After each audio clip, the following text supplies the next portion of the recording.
Hello and welcome to Moneylife. This is Sucheta Dalal. We're going to talk about the National Stock Exchange again. We've had a change of guard at the NSE, and since early August, we have a new person in charge. Let's look at what's been going on in the exchange in the last couple of months. So, those of you who follow us regularly would say that sometimes no news is good news. After 7 long years of turmoil, the very fact that the National Stock Exchange is not making headlines for all the wrong reasons is good news, right? But is it good enough? Because remember, this is India's premier exchange, as I keep saying, the third largest derivatives exchange in the world, matter of national pride. But what have we been seeing for the last 7 years? It's been battered by the co-location or algo trading scam, which we broke in 2015. It's had major technology problems which brought trading to a halt. It's had 30 odd broker defaults, scandals about illegal phone tapping of employees, and then the most embarrassing of all, the news that a Himalayan yogi was dictating how former managing director was running the exchange, including appointments, transfers, promotions, what have you. All these facts just came out like a torrent in the public domain and has caused a lot of embarrassment to the regulator, to the nation, and of course to the National Stock Exchange itself. These egregious events just confirmed that the founding team came in 92, has been running the exchange, like I keep saying, a mom and pop shop answerable to nobody, with the Securities and Exchange Board of India looking the other way, and regulatory capture of this exchange, including not just the regulator but the finance ministry, which is supposed to supervise things. My columns have been saying this since 2008. Talked about it at length. Nothing ever happened until we got sued in 2015 for talking about the co-location scam. Now, in a fair system, the Securities and Exchange Board of India, as the regulator, would not have escaped scrutiny. After the colo scam erupted in 2015, the very fact that SEBI hadn't even bothered with permissions or putting in place rules, all this would have been questioned by the finance ministry or joint parliamentary committees. Nothing much has happened. It's complete silence. Instead, the regulator was allowed to waste another 5 years by appointing a managing director and CEO, Vikram Limay, who had no experience in capital markets, regulation, supervision, or even a background in technology, which is at the heart of NSE's operations. So what did Mr. Limay do? He spent another 5 years, his entire tenure, defending the previous management and making some minor staff changes, bringing in some senior people, which had very little impact on changing what was going on in the exchange. In fact, new problems and investigations erupted, caught him off guard. The tech problem, the broker defaults, all this was during his tenure, and he was all at sea. Very clear, he did not even opt for another term. So, in a way, getting back Ashish Chauhan, who moved as from CEO and MD of the Bombay Stock Exchange to the NSE in July 22, sort of set the stage for significant change. He happened to be the member of the founding team 22 years ago. It was a homecoming of sorts for him, and he has a background in technology. He has run an exchange, he's got the BSE listed. More importantly, he knows what it is like to be with a much smaller exchange and how you face greater scrutiny, or what the NSE got away with. So it's good to have him there, but that's not the solution, because fixing a badly battered organization is not simple and not easy. And remember, the regulatory pendulum has swung the other extreme, from SEBI allowing NSE to do what it wanted to and looking away, NSE not even bothering with SEBI permissions. Now it has reached the stage where it's almost micromanaging. Some structural issues have to be addressed by the government and the regulator, because just micromanaging is not going to change things. You need a larger picture look at what is going on at the NSE. It has to be non-partisan, and it has to happen with a discussion with all stakeholders rather than set up a committee with a fixed agenda. Now, let's take a closer look at what's happening in the NSE. I keep saying a fractured organization. In fact, there is a need to bring calm and continuity in the day-to-day functioning of the NSE as a top priority.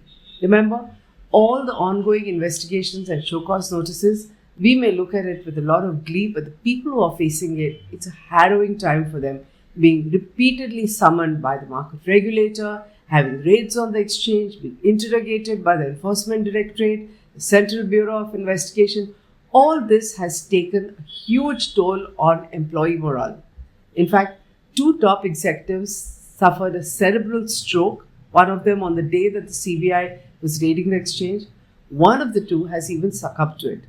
There is an environment of fear and distrust today, and this is worsened by the fact that many senior managers who were privy to key decisions, who worked closely with the founding team, two successive managing directors, Ravi Narayan and Chitra Ramakrishna, they have just left the exchange. So the people answering questions are people who were then junior, were not either in the organization, or didn't even really know what was happening and just obeying orders. So look at the state of affairs today. NSE has a relatively new company secretary since December 2020, a new chief technology officer since December 2021, a new group general counsel to replace someone who was part of the founding team, so who's been there around more than 20 years. So there's a new person. There's a chief risk officer. It's a new post created by Mr. Limay. Doesn't really make sense to us because the whole exchange and the clearing corporation is supposed to handle risk, but be that as may, this chief risk officer. Who are the ones who've gone away? Now, there's J. Ravichandran, who was part of the core founding team for decades. He was like the number 3 person in the organization. He retired as group president on 31st March 2021. He's got away unscathed just for being supportive to the founding team, asking no questions, kept getting promoted, was the 3rd highest paid employee, and despite a key role as head of legal and secretarial matters, just got away. He even kept quiet about the induction and promotion of Anand Subramaniam to Group Operating Officer when he had absolutely no capital market experience. Just appointed by one person, Chitra Ramakrishna, not taken to the board, but he and former MD Ravi Narayan, who was then vice chairman, remained silent. One is being questioned. Ravi Chandran has retired and gone away.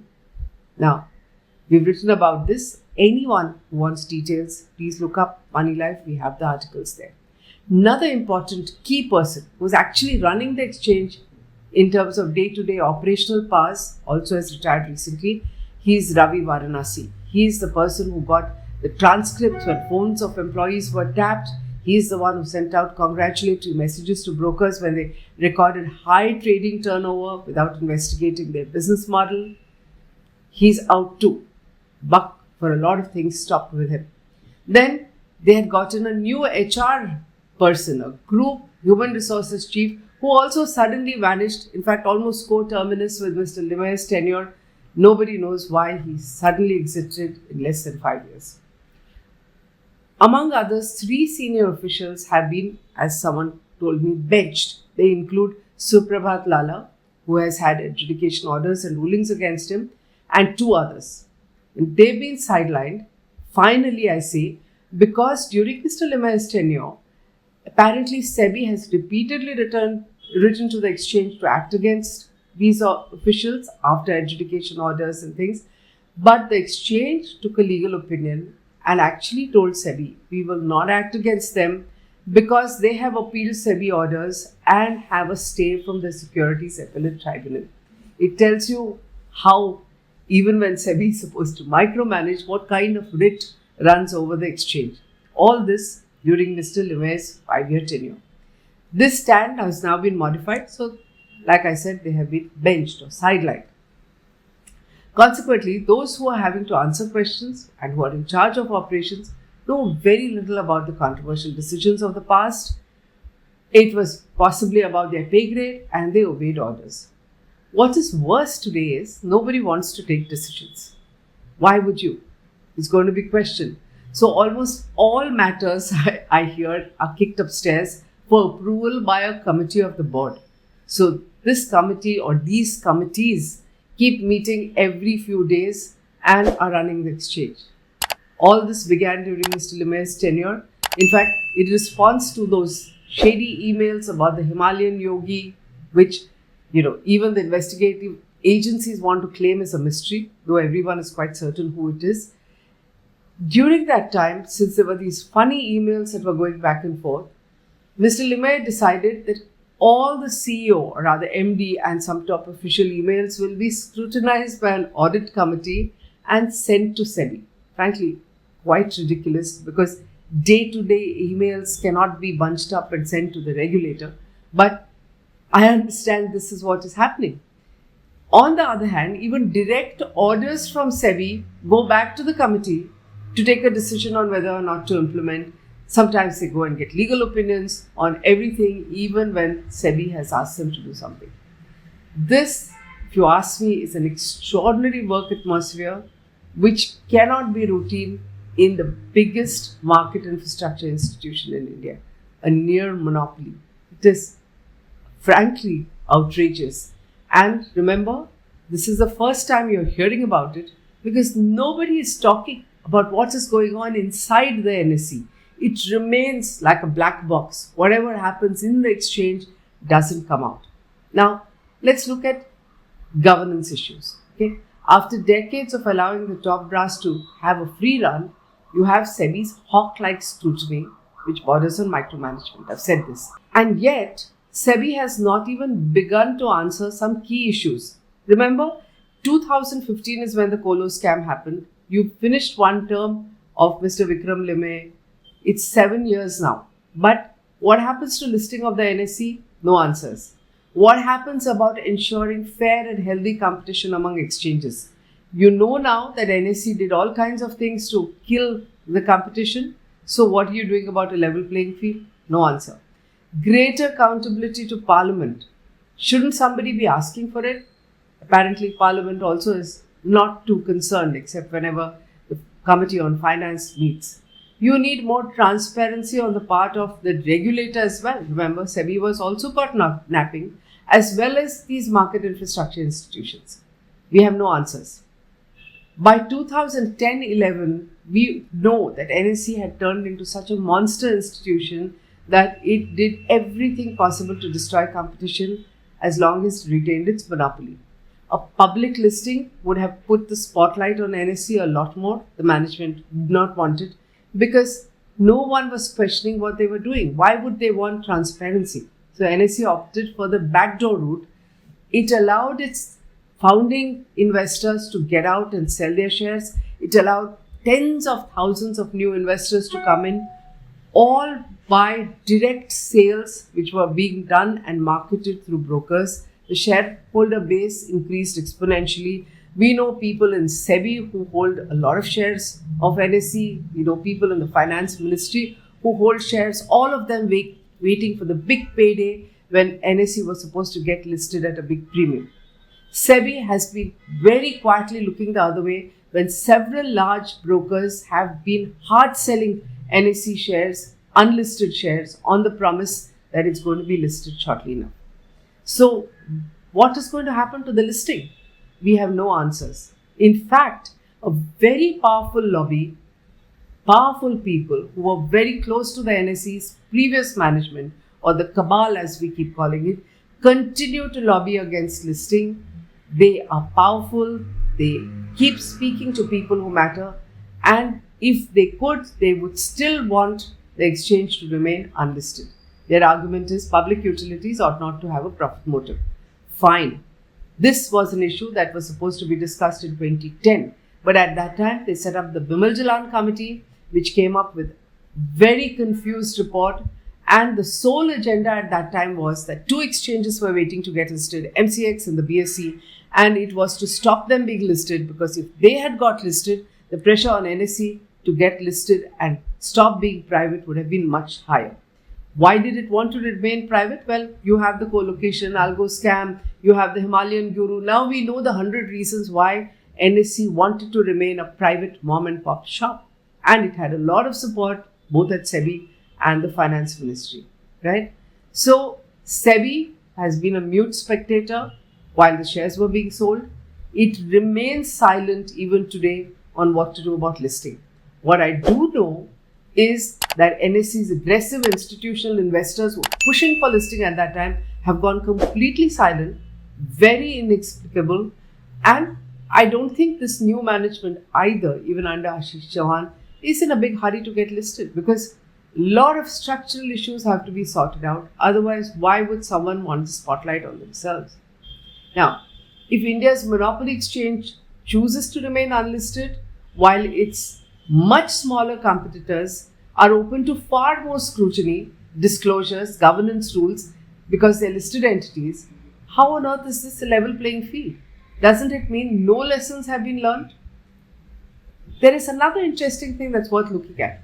There is something called the International Organization of Securities Commission. India is a part of them. It's called IOSCO. Way back in 2006, when exchanges around the world were getting demutualized and listed, they had done a report which flagged a few worrying areas about what happens when an exchange gets listed.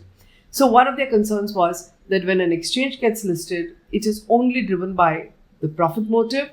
And if profits are your priority quarter on quarter, then regulatory standards go down. Second, that there would be insufficient allocation of resources towards good regulation. But that's not a priority, profits are. Then that such entities could misuse their regulatory power against competitors. So you can be more tough on your competition which is listed on your exchange. And there could be issues with regulating a self-listed entity. So you may be a little more relaxed about yourself when it comes to the listing agreements and disclosures. The big irony is that NSE has been guilty of all of this without even getting listed. So the argument that listing is going to create a problem does not hold good where the NSE is concerned, because NSE is guilty of all this misuse of absolute monopoly power, crushing competition, being focused on profits to the extent that you ended up having 30 broker defaults. They were running what really amounted to Ponzi schemes. The exchange wasn't looking at it. Then there were systemic and regulatory issues that have come out during the Colo scam. There were staffing issues. So all the worst things that could happen because of listing happened in an unlisted entity. That argument doesn't hold good. But it still means that there has to be a separation of sorts between running of an exchange, making it profitable, and its regulation. So the answer to it may be to revisit the issue of segregating the commercial and regulatory functions of stock exchanges. Keep the commercial aside and keep the regulatory functions separate. Now, around the time of the Bimal Chalan Committee, two professors of IIM Calcutta, B.B. Chakravarti and Ritunjay Mohanty, had come up with a paper which said that there should be a single clearing corporation for all exchanges so that risk can be centrally managed across the system. This is something that NSE used to say when it was set up as well. But, nobody wanted NSE's clearinghouse to be that central agency, and NSE very quickly, when it became the number one exchange, did not want it either. So the idea was dropped. Other exchanges didn't want it because they saw that as empowering the NSE more than anyone else. Because remember, the first depository and the clearing corporation were both set up by the NSE, and it obviously dominated. Exchanges should compete on the basis of a trading platform and the innovative products they offer, is what the two professors have said, which is very correct. Regulation and risk management should be independent and outside their purview to reduce conflict of interest. Sounds like an ideal situation, needs to be discussed. Maybe this time the opposition may be less, but the level playing field has to be all listed entities, maybe with a single clearing corporation, but this has to be discussed with all stakeholders in a non-partisan manner. At present, the Chinese walls that separate the clearing corporation and its functioning as well as exchange doesn't seem to be working. Settlement guarantee funds of exchanges are not touched. Investors are made to bear the brunt of the exchange's failure to supervise, which is what Moneylife has been saying repeatedly. That's why 30 broker defaults and lots of litigation attached to it. SEBI has now got a committee. It's called the Mahalingam Committee. Hopefully, it will revisit some of these suggestions, including those of the Calcutta professors, But time is running out. 7 years have been wasted since the co-location scam came out. We've already had a managing director who's done a term of 5 years with no results. There is no time to waste. The fractured NSE has to be rebuilt. There has to be a balm on the organization, and you need structural changes in the capital market environment. This is important for all of us. It's important for capital formation, and we hope that the finance ministry is listening. If you agree, please spread the word, share this video, and subscribe to us. Thank you.